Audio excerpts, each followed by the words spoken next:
waxaa si xoogan u soconaya barnaamijka gogol xaarka dib u soo celinta shirkadii Somali Airlines iyo waliba diyaaradaheeda muddo sanadaha kadib wafdi uu hogaaminayo wasiirka wasaaradda gaadiidka duulista hawada Soomaaliya Maxamed Cabdulaahi Omar ayaa maanta waxa uu booqday xarumaha cilad bixinta diyaaradaha qaaska ee madaxda iyo waliba kuwa shacabka ee shirkadda diyaaradaha ee Turkish Airlines. wasiirka iyo waliba wafdigiisa ayaa waxa ay soo inayeen qaabka ay u socoto shaqada lagu cilad bixinayo dhowr diyaaradood oo nooca waaweynka ee Airbus-ka loo yaqaan iyo waliba kuwa yaryarka. injineerada gacanta ku hayay xaruntan ayaa waxa ay sharaxaad ay siinayeen wafdiga iyaguna ka sheekeynayay marxaladihii ay soo martay iyo waliba goobaha cilad bixinta ee diyaaradaha Turkiga.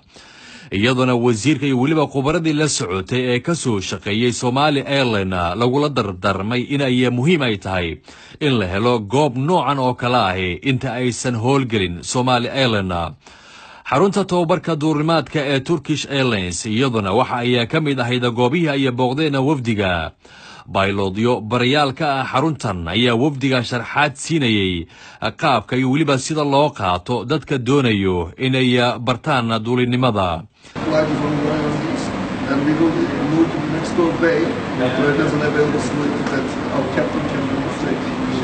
wasiir Omar iyo waliba duuliye sare Ciidruus ayaa waxa ay gudaha ay u galeen qalabka lagu barto duulinimada qalabkaasi oo u samaysan sidii diyaaradii oo kale iyagoo tijaabo duulimaad sameeyay. wasiir Omar iyo waliba duuliye sare Ciidruus ayaa tijaabadii ay sameeyeen ku guuleystay.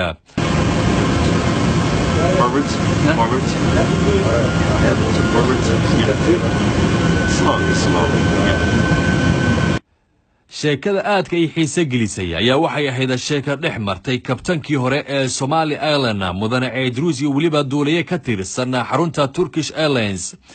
kadib markii duuliyihii Turkiga uu weydiiyay kabtan Ciidruus diyaaradihii uu soo duuliyay, kabtanka ayaa waxa uu ku jawaabay dhowr diyaaradood oo isugu jira kuwa rakaabka iyo waliba kuwa dagaalka, isagoo soo tiriyay 5 nooc oo ka mid ah diyaaradaha.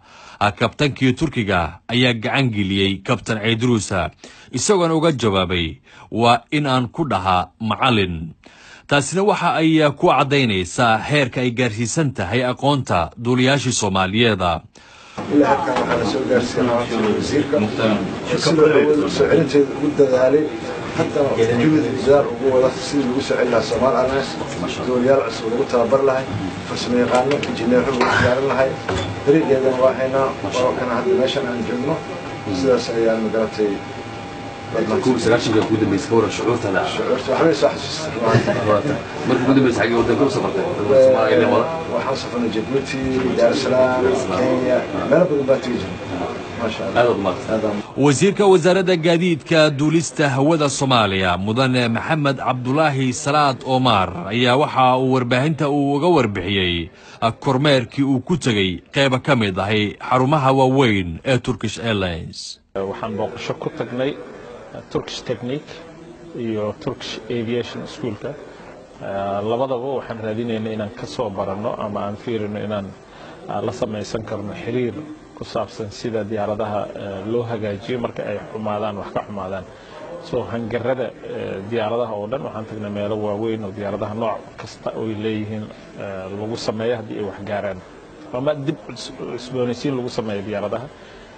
إن شاء الله تعالى وحيابها الدونين إن وضعك كسمينه ودكتين إيربورد ديل رو certifications كلا بالله كلا الدون إنه لكل ما وإنه إيربورد هنجر هذا يعني كشقين إن سيدي أن كسمي سنلين أما private اللي كسمي سنة أما دولة تركيا Turkish Airlines إن وضع سمي سنة دولة كذا الموضوع مالن تجمعها يعني عشان تاسي كلا هاللي دون CEO دولة ما لكن ما أنت ماشي يعني كورنير كسامرنا isagoo oo size kala duwan ana waan soo aragnay diyaaradaha noocyada ay hagaajiyaan mechanic-intii electricians iyo dadka technicians ka ahaayeen oo waan soo aragnay alxamdulillah. kadibna waxaan tagnay aviation schoolka that meesha pilotyada lagu tababaro. ujeedada aan halkaas u tagnay waxay ahayd CEO-ga chairman-ka oo Turkish Airlines ayaa wuxuu naga codsaday inaan halkaas soo fiirino si aan oga wada hadalno Somali Airlines إن شاء الله تعالى بايلوتيدا aan rabno in loo train gareeyo meesha aan rajaynayna in lagu train gareeyo weyn hadduu ilaahay ka raali noqdo isagana jimcaha ayaan wixii go'aanka ugu dambeeya aan wada qaadan doonaa hadduu ilaahay ka raali noqdo. سلمان جمال سعيد تي في عالمي يونيفرسال مقالة اسطنبول.